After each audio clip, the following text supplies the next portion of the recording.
Assalamualaikum warahmatullahi wabarakatuh. Bismillahirrahmanirrahim. Alhamdulillahi rabbil alamin. Wa bihi nasta'inu ala umurid dunya waddin. Wassalatu wassalamu ala asyrafil anbiya'i wal mursalin, Sayyidina wa habibina wa syafi'ina wa qurrati a'yunina wa maulana Muhammadin wa ala alihi wa ashabihi wa dzurriyyatihi ajma'in, amma ba'd. Asyhadu an la ilaha illallah wa asyhadu anna Muhammadar Rasulullah wa ufawwidu amri ilallah, innallaha basirum bil ibad. Hasbiyallahu la ilaha illa huwa alaihi tawakkaltu wa huwa rabbul arsyil azim. Qala Allah ta'ala fi kitabihil karim hikayatan an nabiyillahi Musa alaihi salam, Rabbi syrah li sadri wa yassir li amri wahlul 'uqdatam min lisani yafqahu qawli. Para asatidzah, para ibu-ibu sekalian, hafidhani wa hafidhakunallah, wabil khusus segenap pengurus Majelis Taklim Khairun Nisa, yang semoga pengurusnya dan jamaahnya selalu dalam naungan rahmat, barokah, perlindungan serta bimbingan Allah Subhanahu wa ta'ala. Amin, Allahumma amin, insyaallah. Dan tentu saya doakan semoga kemuliaan ibu-ibu sekalian selalu dijaga dan ditingkatkan terus oleh Allah Subhanahu wa ta'ala sebagai seorang muslimah, sebagai seorang istri, sebagai seorang ibu, dunia hingga syurga. Amin, Allahumma amin, insyaallah. Allahumma inna nas'aluka ilman nafi'a wa rizqan thayyiba wa amalan mutaqabbala wa fatahallahu lana futuhal arifin. Allahumma inna na'udzubika min ilmi la yanfa' wa amali la yurfa' wa qalbi la yakhsha' wa du'a ila yusma'. Allahumma ati anfusana taqwaha wa zakkiha anta khairu man zakkaha anta waliyuha wa maulaha. Amin, Allahumma amin, insyaallah. Ibu-ibu sekalian, hafizhani wa hafidhakunallah. Kemarin saya ingat saya sampai mahsyar ya, Bu. Dari mahal yang dimaksudkan hisabnya. Oh, hisab, sampai hisab ya, sampai hisab. Sekarang berarti kita masuk ke mizan. Mizan, timbangan. Baik. Setelah hisab, tahapan berikutnya adalah mizan. Kemarin hisab itu untuk biar nyambung pembahasannya ya, ada yang bebas hisab, ada yang dihisab dengan hisab yang mudah, ada yang didesak dalam hisabnya. Dua pertama selamat. Cuman untuk yang pertama tadi yang bebas hisab, bebas adab itu kuotanya terbatas. Nabi menyebut kuota walaupun ada kemungkinan kuotanya ditambah. Karena Nabi menyebut angka 70.000 dari umatku, dan di satu hadis yang sahih disebutkan aukamakal, saat itu ada sahabat Ukasyah yang berkata kepada beliau, ya Rasulullah, doakan saya termasuk di dalamnya. Kata Nabi, kamu termasuk. Ada lagi yang lain angkat tangan, saya Rasulullah, doakan juga masuk. Kata Nabi, aukamakal, dalam hadis itu kamu terlambat, udah diambil oleh Ukasyah. Kalau lihat dari hadis itu, udah kita nggak ada harapan. Iya, kita udah nggak ada harapan. Karena para sahabat Nabi itu jumlahnya kurang lebih 124.000. Udah habis 70.000 kan? Iya, ada kuotanya. Cuman Imam Al-Qurtubi dalam kitab At-Tadhkirah itu membahas bahwa ada kemungkinan kuotanya ditambah. Ada kemungkinan kuotanya ditambah. Karena beliau menghimpun beberapa riwayat. Di antara riwayat itu adalah bahwa dari masing-masing orang di 70.000 itu bisa membawa 70.000 lagi terus. Sehingga ada harapan lah, mudah-mudahan ya, amin insyaallah. Yang Nabi tidak menyebut kuotanya itu yang level kedua, yaitu hisab dengan hisab yang mudah. Saya tadi minum habatus sauda keselak, jadi kayak ada yang nyangkut. Ya nanti minum insyaallah. Sampai kenapa? Nah, hisab yang mudah ini Nabi tidak menyebut kuotanya. Nabi tidak menyebut apa? Kuotanya. Berarti ada harapan kita di sini insyaallah. Ini selamat juga masih ini. Maaf ada yang tertinggal. Kelompok yang pertama itu ada hadis yang cukup benar dalam kitab At-Tadhkirah, itu disebutkan bahwa ada juga dalam kumpulan Sahih Hadis Qudsi, ada dalam kumpulan hadis qudsi maksud saya. Allah menyatakan bahwa semua orang itu akan aku interogasi, kata Allah, kecuali orang-orang yang wara'. Orang-orang yang wara' itu tidak akan aku interogasi, kata Allah. Kenapa? Karena dia di dunia dulu telah malu kepadaku. Maka sebagaimana mereka malu kepadaku di dunia, hari ini aku juga malu menanyai mereka. Malunya Allah dalam tanda kutip ya. Nah, jadi orang-orang yang wara'. Siapa orang yang wara' itu? Orang yang menjaga diri dari hal-hal yang diharamkan oleh Allah, bahkan yang syubhat. Jadi sesuatu yang gak jelas pun dihindari. Apalagi yang jelas-jelas haramnya. Karena ada hadis yang menyatakan al halalu haramun wal halalu al halalu bayyinun wal haramu bayyinun, terus wama bainama umurun mutasyabihat. Halal itu jelas, haram itu jelas, di antara keduanya namanya apa? Syubhat.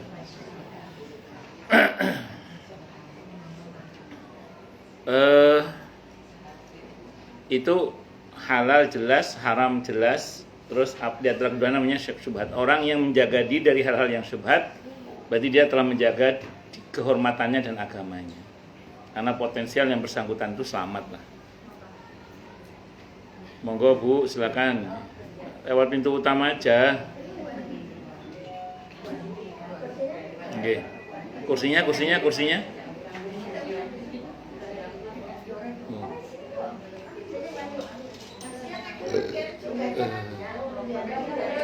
sambun Bu, sambun. Monggo.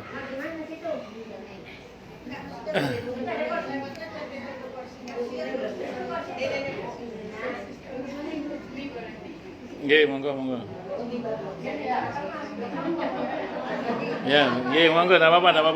Monggo.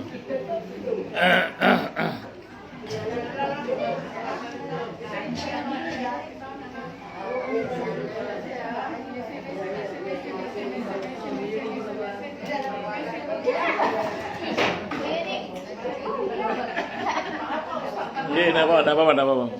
Saya juga terlambat tuh.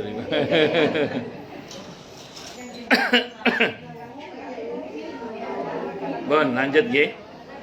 Saya teruskan. Oh, nggih.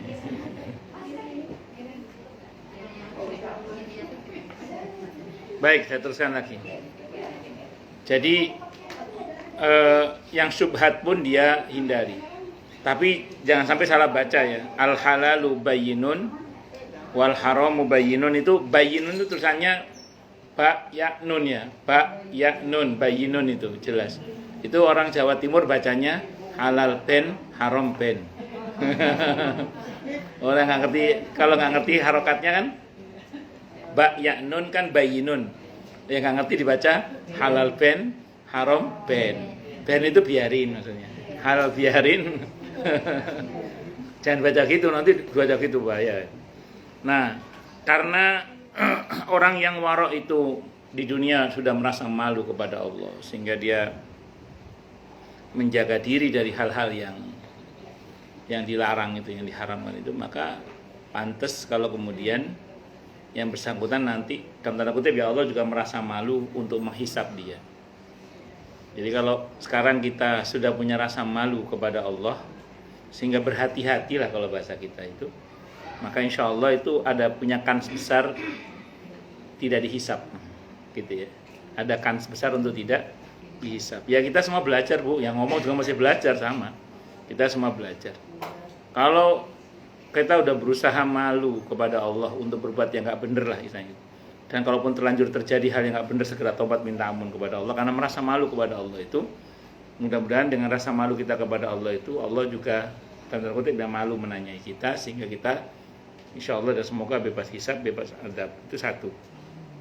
Kemudian yang kedua berkenaan dengan hisab yang mudah itu, kemarin sudah saya terangkan berkaitan dengan dialog secara pribadi antara Allah dengan hamba-hamba yang dipilih ya, yang ujungnya diampuni oleh Allah, ujungnya pokoknya dihapus susahnya oleh Allah.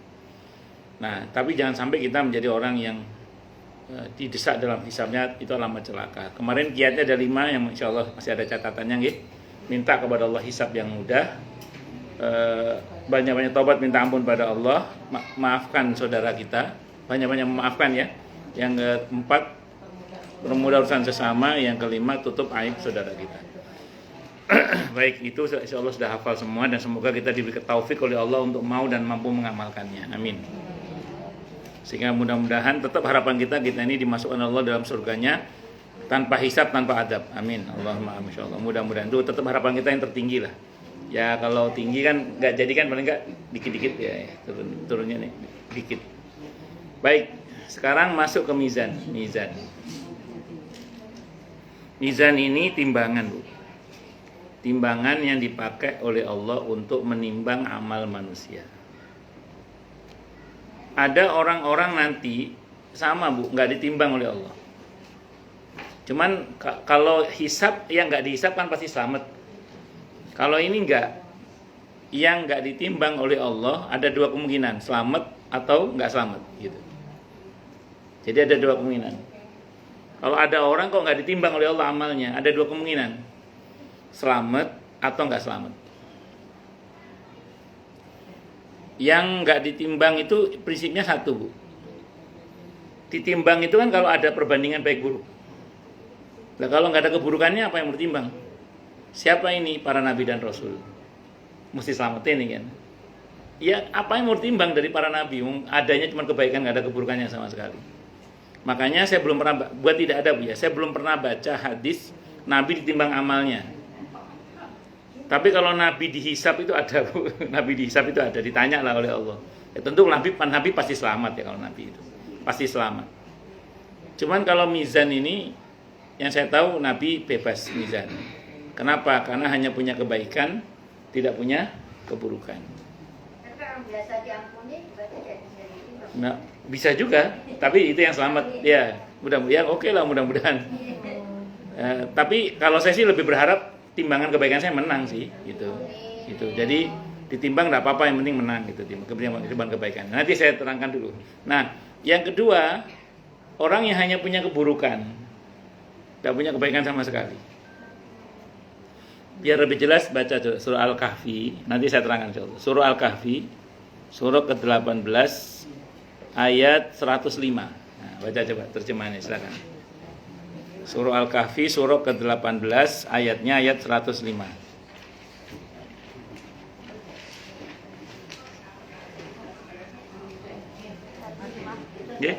Nggih, monggo 105, siapa yang mau baca terjemahannya? Mereka itu adalah orang-orang yang kufur terhadap ayat-ayat Tuhannya dan kufur pula terdapat pertemuan dengannya.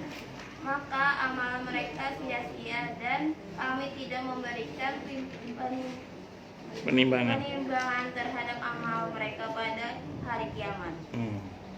Jadi ini orang-orang yang kata Allah dalam ayat itu, mereka tidak akan ditimbang oleh Allah nanti pada hari kiamat.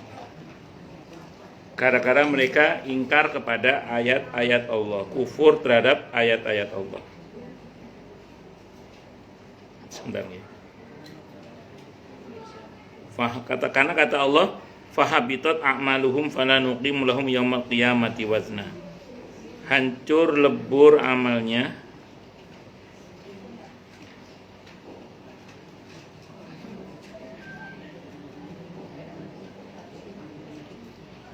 Sebentar ya.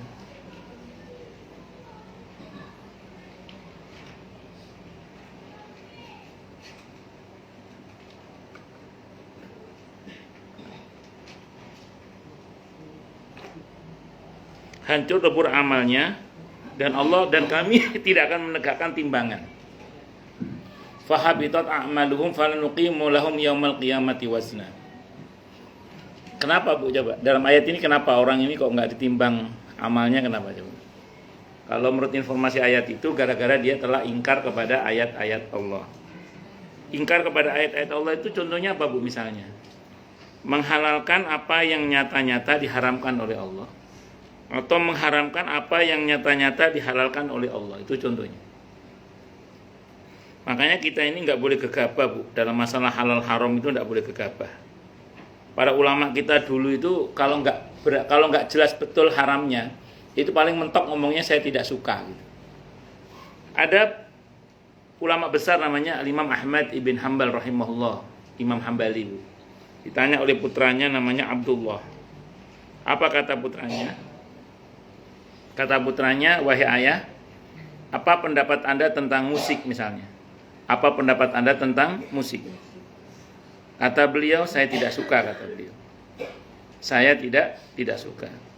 Itu lebih kepada karena Imam Ahmad berhati-hati jangan sampai gampang mengatakan iya, haram.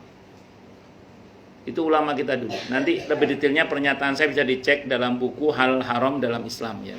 Karya Syekh Yusuf Qaradawi rahimahullah. Bisa dicek situ nanti. Jadi bukan berarti saya mau berdebat soal pro kontra halal haramnya musik, enggak, saya enggak mau debat itu. Cuman saya mau bilang aja, ulama sekelas Imam Hambali itu empat madhab loh itu, Bu. Imam 4 madhab itu diantara imam 4 madhab itu menyatakan karena saking hati-hatinya tidak mau gegabah menyatakan sesuatu itu haram. Maka kita ini kalau enggak jelas betul itu haram, jangan gampang mengatakan haram.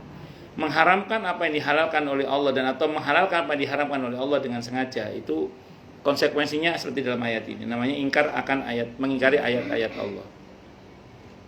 Hari ini kita sering mendengar dan melihat ada sebagian orang baru baca 1-2 hadis langsung ambil kesimpulan hukum haram, padahal itu belum tentu haram. Prinsipnya gini sih Bu, kalau dalam masalah ibadah kan asasnya terlarang ya. Al-aslu fil ibadati at-tahrim, itu kan hukum asalnya ibadah itu terlarang hingga ada dalil yang mensyariatkannya atau mengizinkan untuk diamalkannya.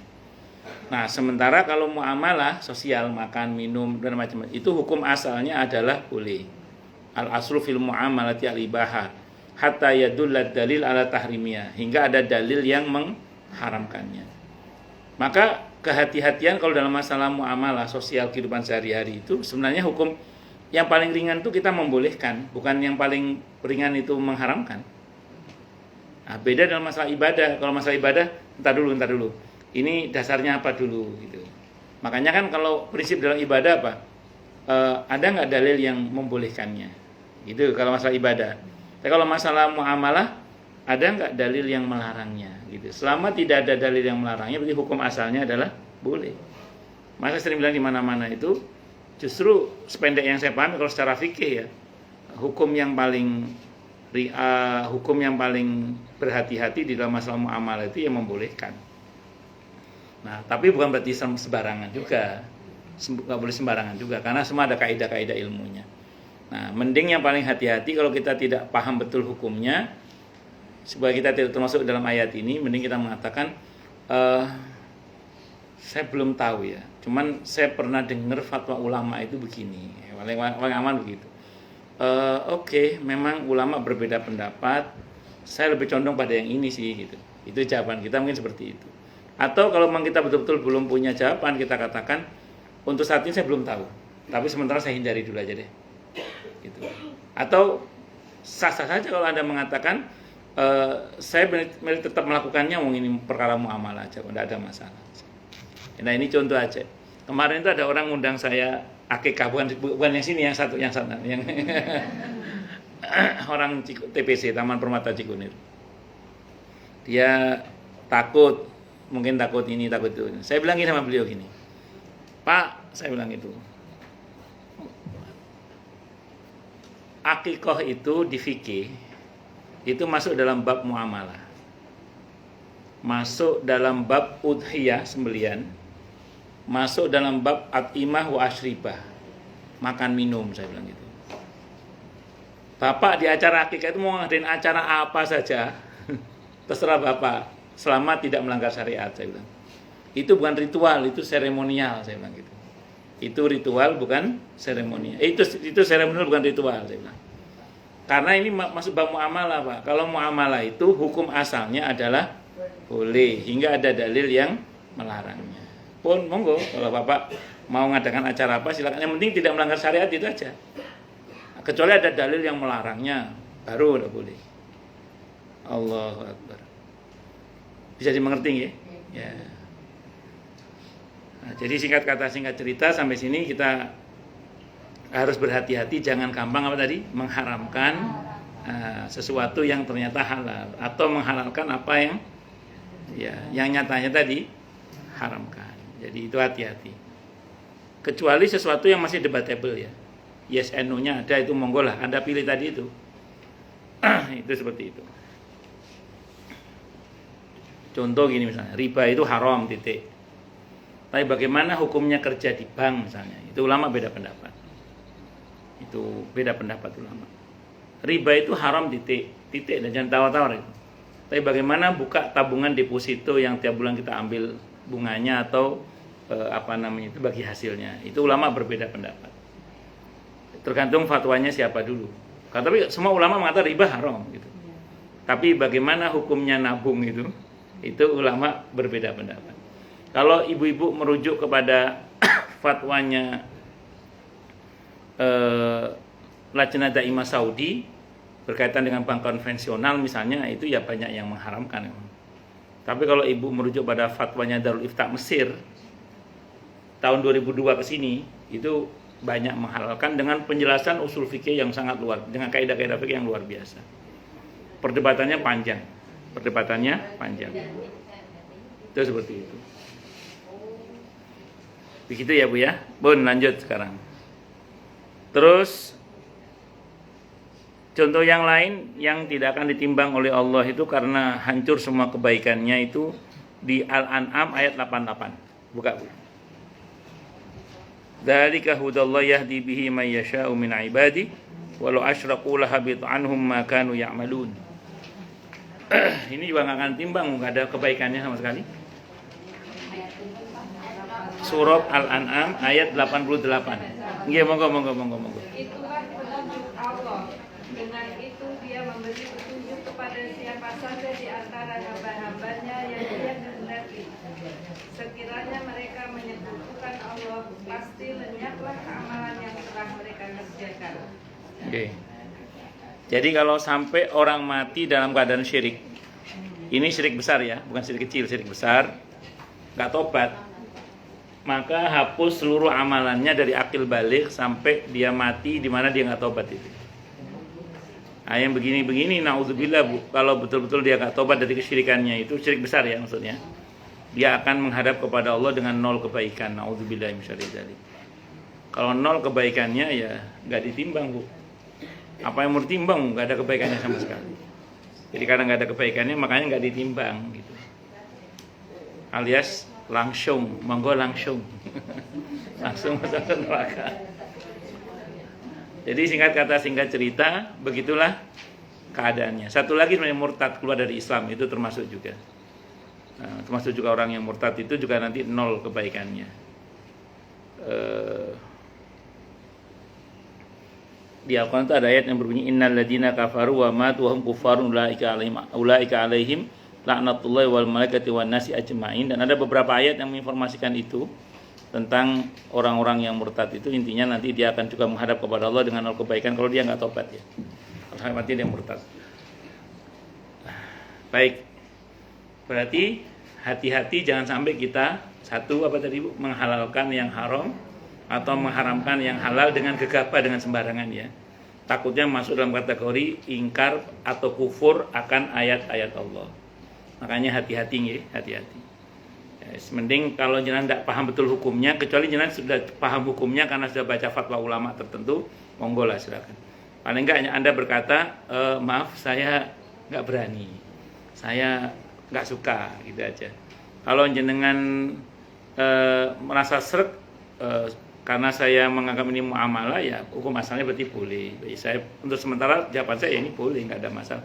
Ada nanti saya ketemu dalil larangannya ya kita tinggalkan misalnya. Itu aja sih sebenarnya rumusnya gitu. Nah, yang kedua apa tadi? Syirik besar ya, syirik besar. Yang ketiga murtad.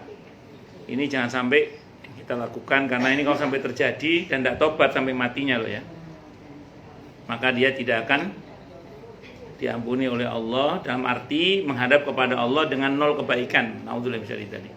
Mana dalilnya Ustadz bahwa kalau mengalami salah satu dari 3 ini bisa 0 kebaikannya, bahkan tidak Allah ampuni? Karena ini kan jenis dosa besar yang sangat besar, yang menuntut adanya tobat langsung. Allah gambarkan, Allah informasikan di antara di surah An-Nisa ayat 68 dan di 116 An-Nisa.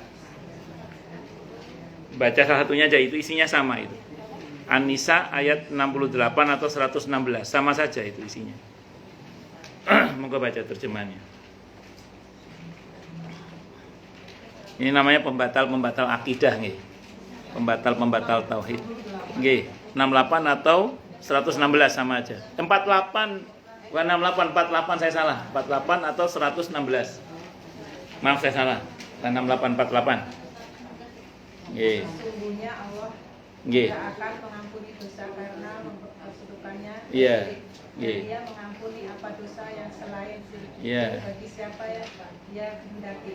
Barang siapa mempersekutukan Allah, maka sungguh dia telah berbuat dosa yang besar. Ya, detailnya sebenarnya syirik, murtad dan kufur akan ayat-ayat Allah itu sepaket itu. Nah, itu kalau nggak tobat sampai matinya tidak akan Allah ampuni menurut ayat ini ya. Karena memang untuk jenis dosa syirik, terutama syirik besar, itu menuntut adanya tobat secara langsung.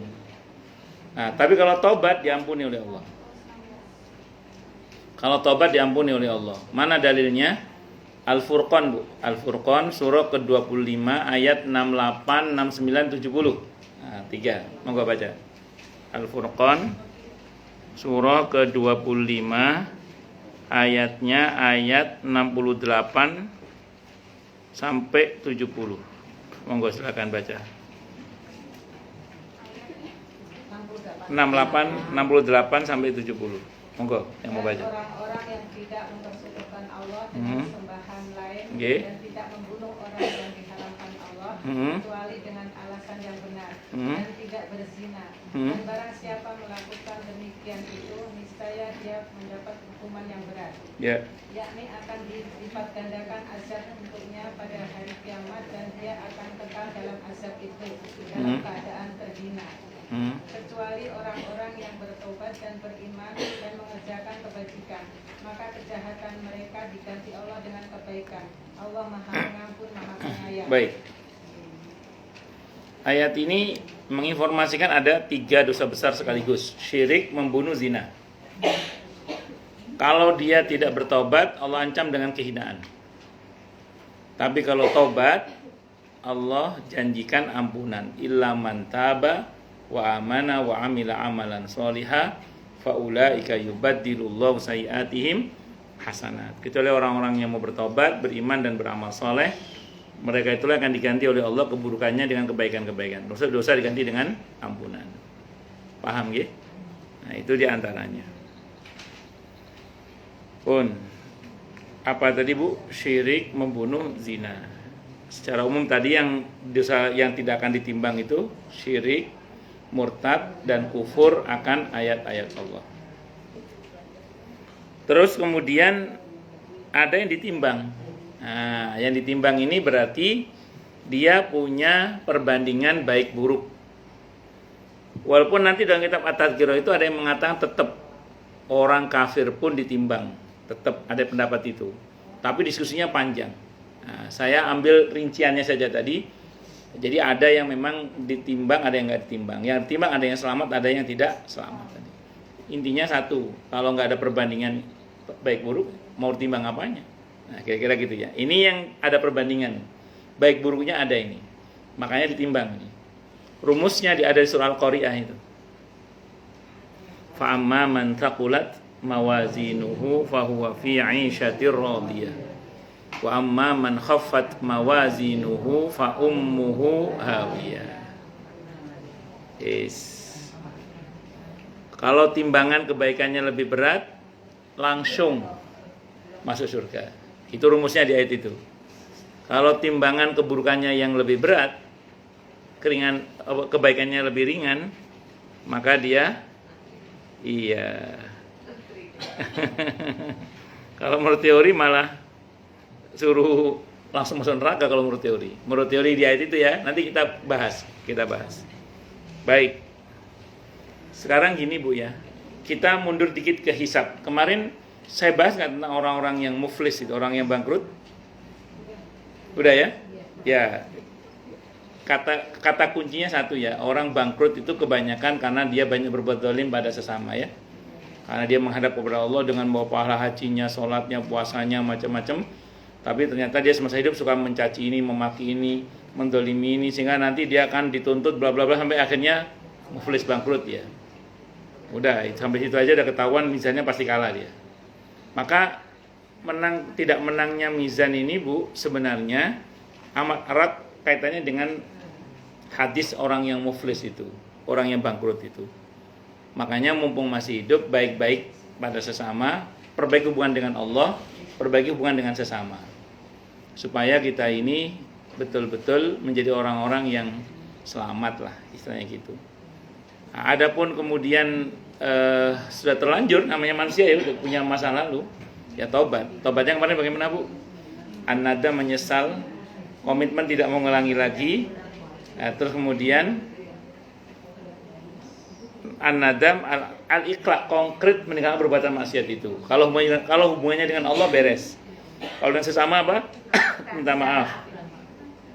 Kalau yang mau kita minta maaf ini udah enggak ada gimana? Mintakan ampun untuknya. Ngaten nggih? Mintakan ampun untuknya. Terus kalau ada hak yang diambil, kembalikan. Kalau orang yang mau kita kembalikan haknya orang yang nggak ada gimana? Sedekah atas nama dia. Sedekah. Makanya kita ini harus rutin Bu, tiap saat minta ampun kepada Allah untuk dosa kita dan dosa muslimin muslimat, terutama orang-orang yang kepada mereka kita punya salah. Sebagaimana yang Allah ajarkan dalam surah Al-Hasyr ayat 10 itu, Rabbana ighfir lana wa li ikhwanina alladziina sabaquna bil iman wa la taj'al fi qulubina ghillan lil ladzina amanu rabbana innaka ra'ufur rahim, atau yang Allah ajarkan yang Allah perintahkan di surah Muhammad. Surah Muhammad surah ke-47 ayat 19. Baca terjemahnya Bu. Baca terjemahnya. Surah ke-47 ayat 19. Monggo.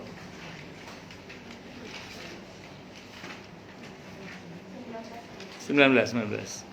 Ketahuilah Nabi Muhammad bahwa tiada Tuhan yang patut disembah selain Allah, serta mohonlah ampunan atas dosamu dan dosa orang-orang mukmin laki-laki dan perempuan. Allah mengetahui tempat kegiatan dan tempat istirahatnya. Ya, jadi kita harus minta ampun kepada Allah untuk dosa-dosa kita dan dosa-dosa mukminin, mukminat, laki-laki maupun perempuan. Ya karena kita nggak tahu sangkut paut muamalah kita apa. Tadi sedekah atas nama mereka.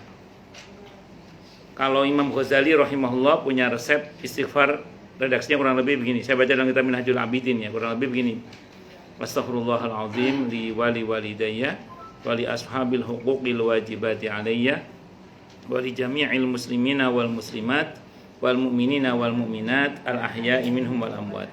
Itu ada kata-kata, ya Allah ampunilah dosa-dosa hamba dan kedua orang tua hamba, dan untuk orang-orang yang kepada mereka hamba punya kewajiban minta maaf. Wali ashabil huquqil wajibati alayya. Jadi kita mintakan ampun untuk mereka semua. Ya kadang-kadang kita nggak mungkin ingat-ingat semua Bu. Bibi kantin aja ada berapa orang dulu misalnya. Terus jambu tetangga ada berapa aja dulu misalnya apa?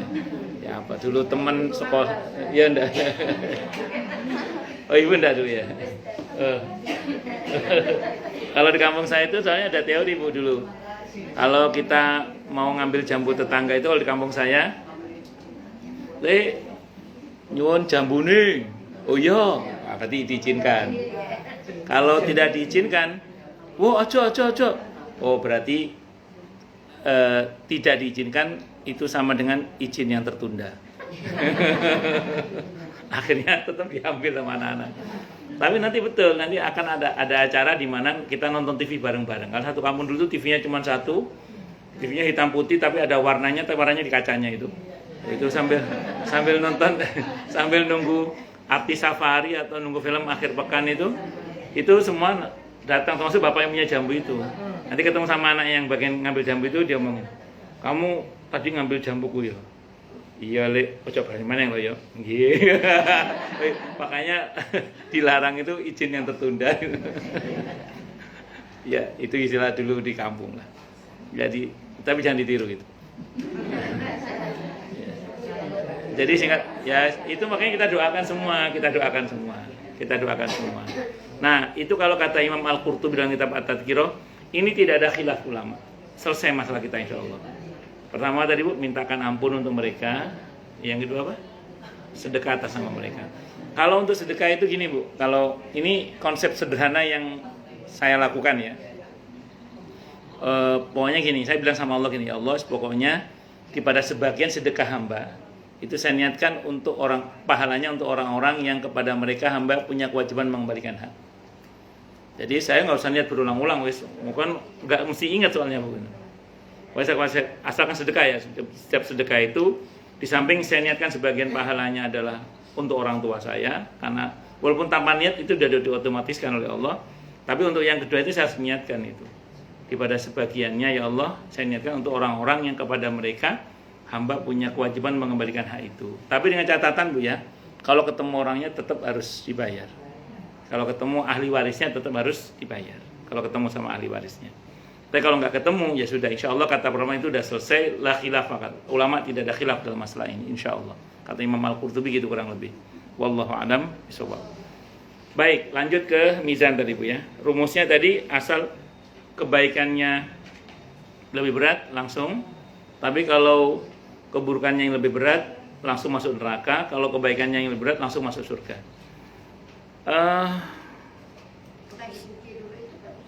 Apa Bu? Nanti saya jawab.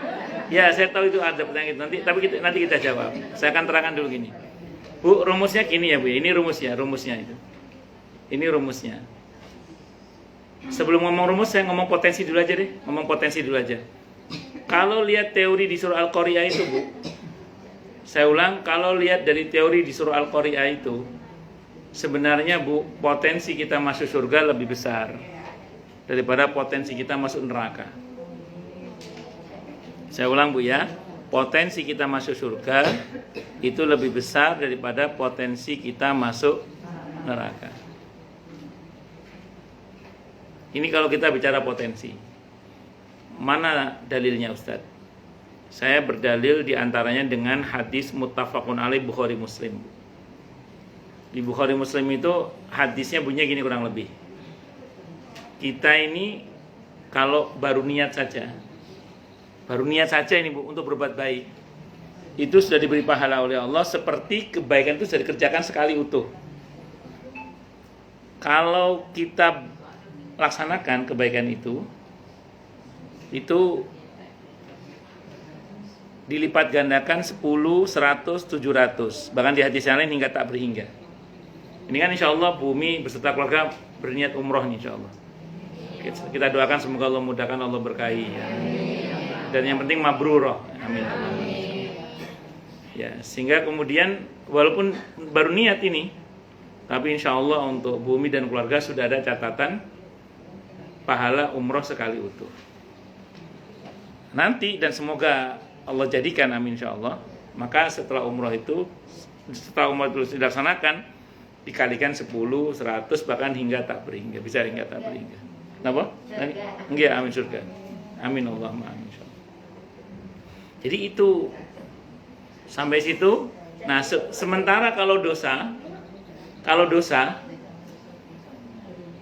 baru niat belum catat sebagai dosa. Kalau baru niat. Kalau dibatalkan malah diberi pahala. Kalau dibatalkan, misalnya maaf ada bisikan setan, kan di hati ada sesuatu. Di hati ada sesuatu itu kalau bahasa Indianya apa Bu? Kuch hutahi.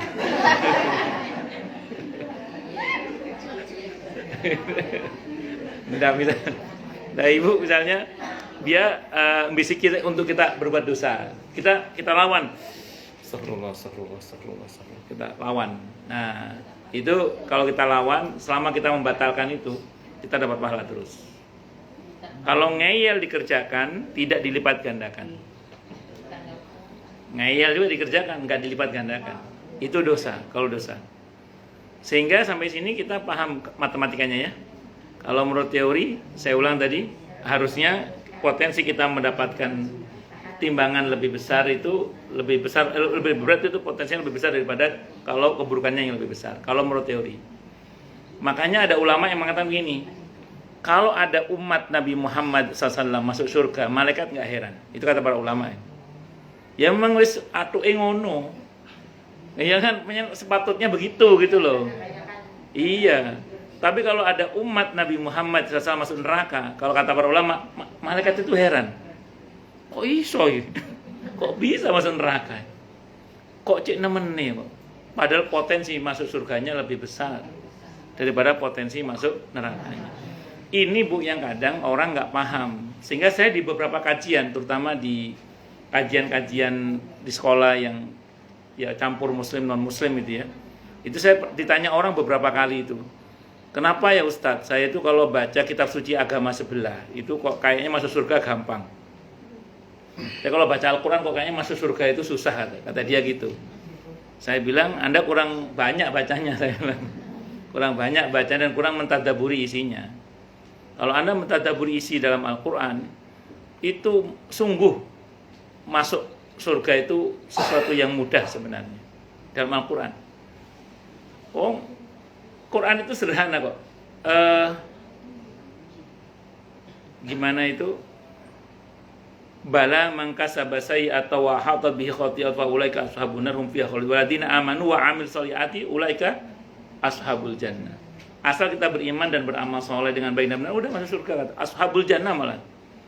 Wa basyir ladina amanu wa amil sholihati annalahum jannatin tajri. Asal kita mau beriman dan beramal soleh, gampang sebenarnya. Yang bikin masuk surga sulit itu kan ustadz. Ya ustadznya kan pakai yang angel-angel gitu loh. Emang biasalah ustadz lebih galak daripada nabinya, itu biasa. Padahal Bu, kalau ibu baca hadis, hadisnya Sahih Bukhari. Bahkan masuk surga itu berkaitan mau atau tidak mau. Kullu ummati yadkhuluna al-jannata illa man aba, kata Nabi. Setiap umatku masuk surga kecuali yang enggak mau aja, kata Nabi. Qalu man ya'ba ya Rasulullah. Siapa yang enggak mau masuk surga itu ya Rasulullah? Man ata'ani dakhala al-jannah wa man asani fa huwa aba. Yang mentaatiku dialah yang masuk surga, yang mendurhakaiku dialah yang tidak mau masuk surga. Bahkan dalam hadis kitab Al-Arba'in An-Nawawi, ada orang datang sama Nabi, ya Rasulullah, saya sholat wajib tok, yang sunnah enggak. Saya puasa wajib tok, yang sunnah enggak. Saya halalkan yang halal, saya haramkan yang haram, tidak saya tambah, tidak saya kurangi. Pas. Itu kalau di surah Fatir ayat 32 namanya muqtasid. Orang yang amalannya pas-pasan. Apa pertanyaan orang ini? Cukup enggak ya Rasulullah untuk saya masuk surga? Kata Nabi, cukup.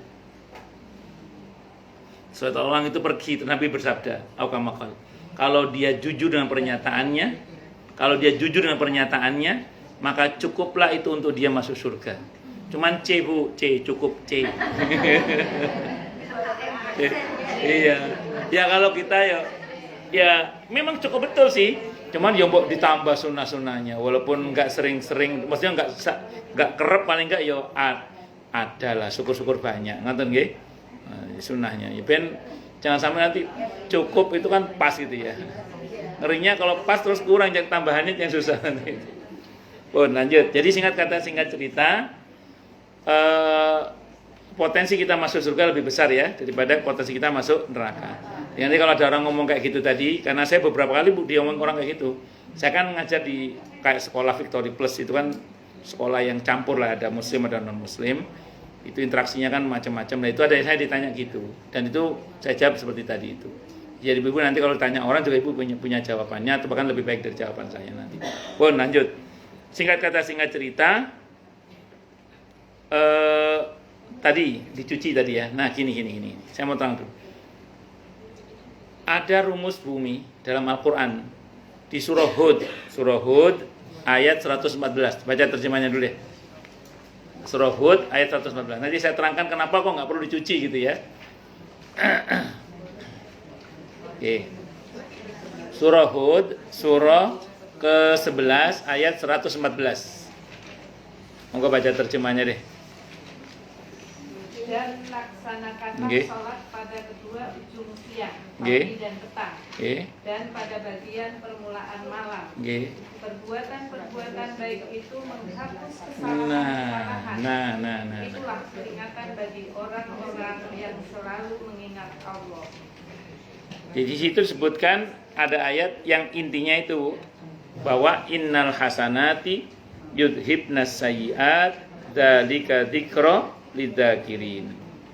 Sesungguhnya kebaikan-kebaikan itu bisa menghapus keburukan-keburukan dan itu pelajaran bagi yang mau mengambil pelajaran. Baik. Innal hasanati yudhibnas sayyiat dzalika dzikra lidzakirin. Sesungguhnya kebaikan-kebaikan itu bisa menghapus keburukan-keburukan dan itu pelajaran bagi yang mau mengambil pelajaran. Baik. Bu, misalnya kebaikannya 51. Saya ulang ya, misalnya kebaikannya berapa, Bu? Terus keburukannya 49. Maka yang 51 menghapus yang 49, nggih. Plus 2, surplus 2. Masuk surga itu, Bu. Enggak ada yang dicuci kan? Enggak ada, sudah dihapus oleh yang 51. Surplus 2 itu, Bu. Masuk surga. Tapi kalau surplusnya cuma 2, surganya kelas ekonomi kayaknya. Kata orang-orang masih mending lah daripada masuk neraka. Oke. Ya, kenapa, Bu? Iya, betul. Cuman tetap target kita firdaus ya, insyaallah. Amin. Mudah-mudahan. Ada hadis yang Nabi menyebutkan, mintalah kalian kepada Allah surga firdaus. Jangan-jangan yang buatan pantas.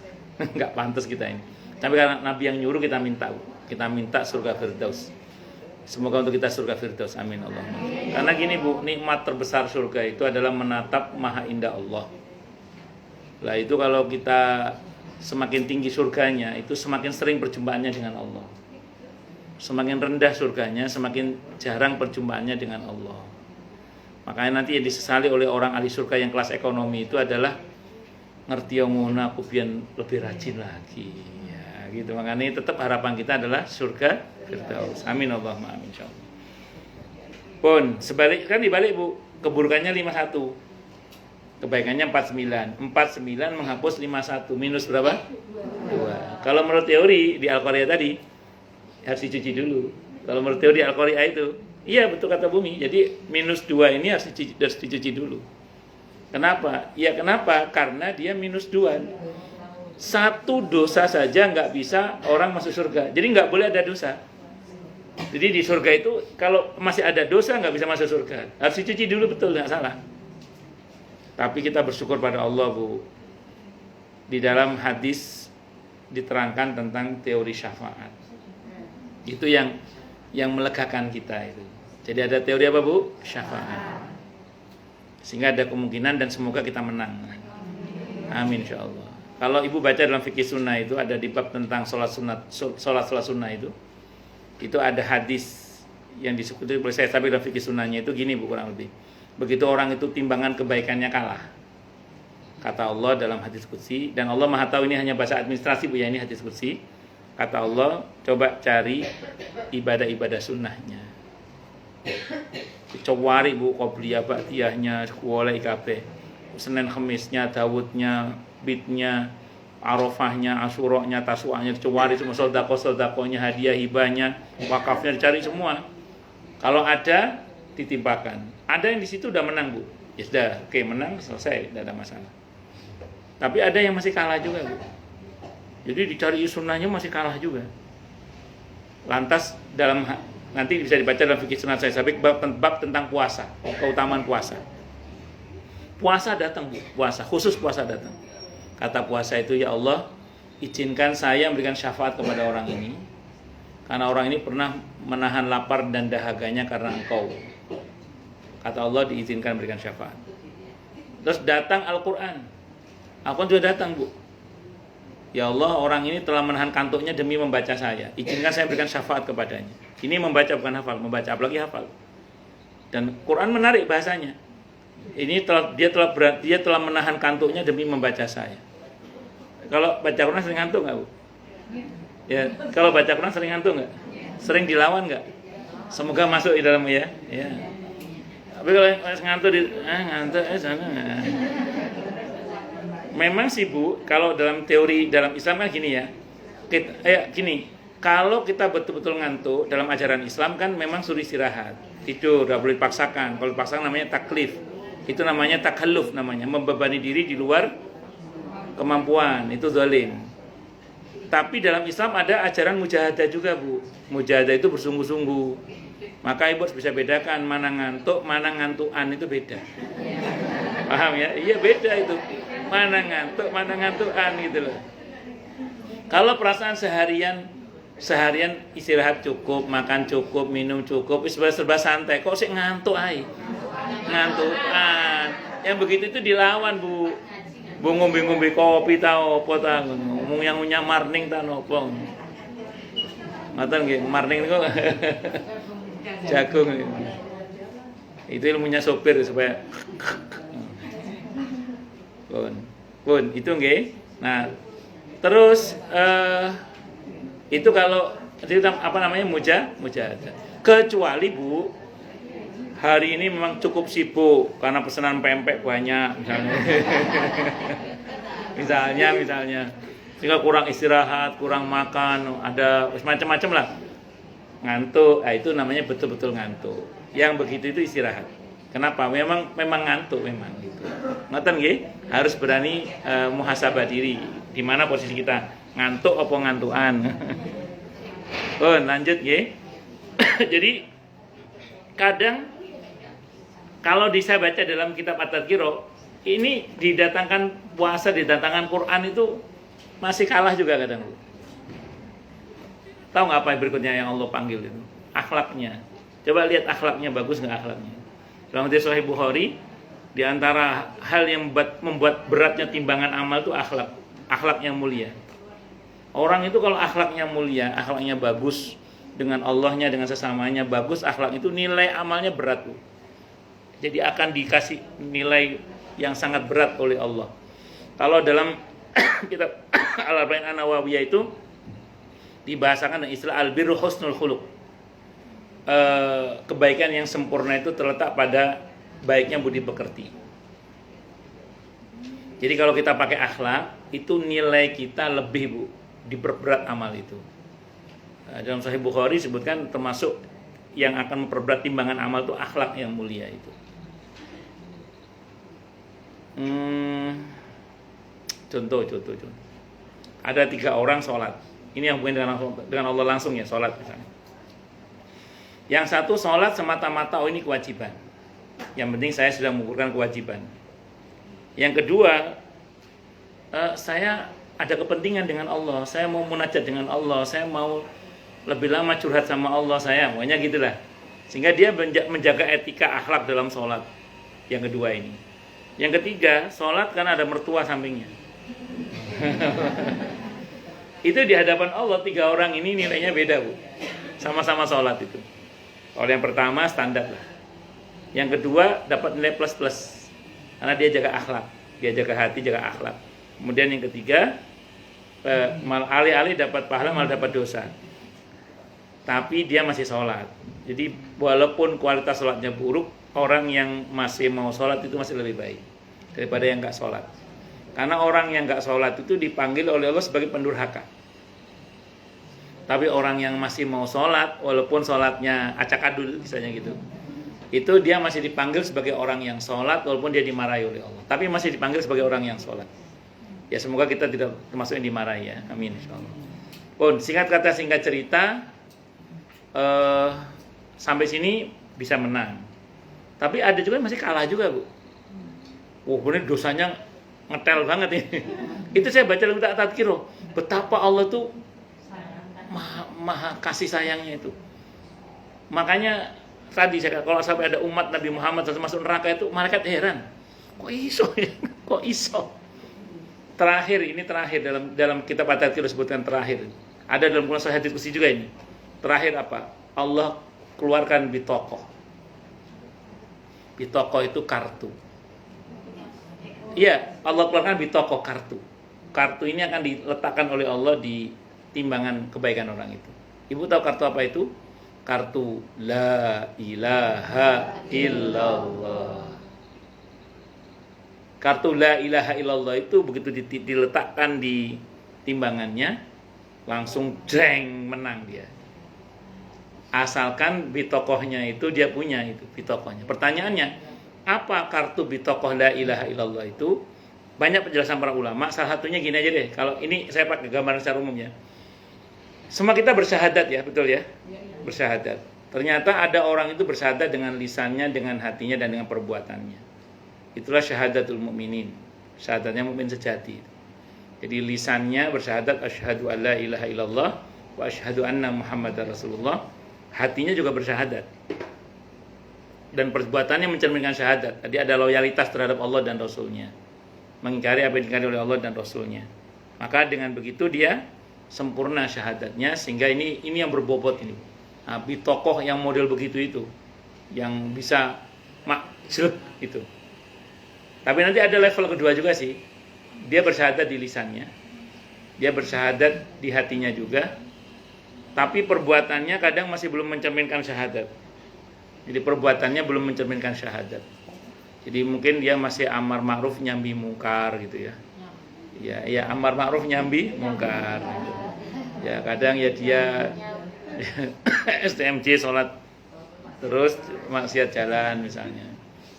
Ya maksudnya ini tipe orang yang masih asyik kok pakai kof dengan kemaksiatannya. Ya masih asyik kok dengan kemaksiatannya. Nah, ini namanya syahadatnya orang-orang fasik namanya. Tapi yang paling bahaya yang terakhir ini, Bu. Dia hanya bersyahadat di mulutnya saja, tapi hati dan perbuatannya dia tidak mencerminkan syahadat. Ini syahadatul munafikin ini. Ini yang model munafik yang model kayak gini nih, itu Allah bilang kan munafik bertingkat, Bu ya. Kebanyakan munafik model sekarang sih model yang kedua tadi, fasik. Tapi di zaman Nabi itu ada model munafik itu yang wa minan nasi may yaqulu amanna billahi wa bil yaumil akhir wa ma hum bimumin. Mereka tidak beriman. Sehingga Abdullah bin Ubay bin Salul itu tokoh munafik itu mati dinyatakan oleh Allah mati dalam keadaan kafir. Sebagaimana Allah nyatakan di surah At-Taubah, At-Taubah ayat 80 itu. Baca terjemahnya. Itu kematian tokoh munafik yang Allah nyatakan kafir. Karena memang mulutnya sama hatinya nggak cocok. Dan dia memang mengatakan dia nggak beriman kepada Nabi kita Muhammad SAW. Mau nggak baca terjemahnya, Bu? At-Taubah ayat 80. Sama saja dengan Muhammad memohon ampunan bagi mereka atau tidak memohonkan ampunan bagi mereka. Walaupun engkau memohonkan ampunan bagi mereka 70 kali, Allah tidak akan memberi ampunan kepada mereka. Yang demikian itu karena mereka ingkar atau kafir kepada Allah dan Rasulnya. Dan Allah tidak memberi petunjuk kepada orang-orang yang fasik. Oke. Ayat itu menginformasikan tentang kematian Abdullah bin Ubay bin Salul. Yang Allah nyatakan mati dalam keadaan kafir. Sehingga dikatakan sama saja wahai Nabi, apakah kamu mintakan ampun untuknya atau tidak? Walaupun kamu mintakan ampun untuknya 70 kali, Allah tidak akan ampuni karena dia kafir. Akun. Singkat kata, singkat cerita, kita termasuk di mana, Bu, syahadatnya itu? Mudah-mudahan termasuk yang pertama ya, mudah-mudahan ya, amin insyaallah. Ya ini kita semua berproses, Bu, kita semua belajar. Yang ngomong juga masih belajar, kita semua belajar. Ya orang pasti ada salah-salahnya pasti. Tapi paling enggak kita ada komitmen itu, ada komitmen untuk berusaha menepati apa yang kita ikrarkan sebagai syahadat itu. Ya kita buktikan dalam kehidupan sehari-hari semampu kita. Bahwa kita kadang remnya blong ya segera tobat minta ampun kepada Allah. Bahwa kadang orang yang pating bercotot nggak sengaja istighfar segera tobat minta ampun kepada Allah. Pokoknya kita aja terus. Selama kita masih mau begitu, insya Allah aman lah. Saya pernah sampaikan sini barangkali ya, bahwa istiqomahnya manusia itu kan tidak kayak malaikat ya. Kalau malaikat itu suruh sujud terus sampai kiamat. Kalau suruh ruku terus sampai kiamat. Suruh tasbih terus sampai kiamat. Kalau kita enggak. Kalau kita ini istiqomahnya manusia, Bu. Makanya Abu Bakar As-Siddiq radhiyallahu anhu ketika ada orang yang memahami surah Hamim As-Sajdah, surah ke-41 ayat 30 itu tentang innal ladzina qalu rabbunallahu tsumma istaqamu tatanazzalu alaihimul malaikatu